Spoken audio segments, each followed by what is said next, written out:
একটা গরুকে সঠিকভাবে কৃমিমুক্ত করার পরে লিভার টনিক, জিঙ্ক এবং প্রোটিন সাপ্লিমেন্ট দেওয়ার পরে কিন্তু কিছু কিছু গরুর কোনো পরিবর্তন আসে না। কেন পরিবর্তন আসে না?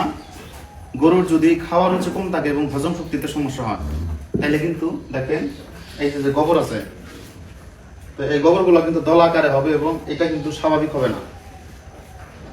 তো এই গরুটাকে আমরা কৃমিমুক্ত করছি, লিভার টনিক দিছি, জিঙ্ক দিছি, কিন্তু গরুর হচ্ছে খাওয়ার রুচি কম।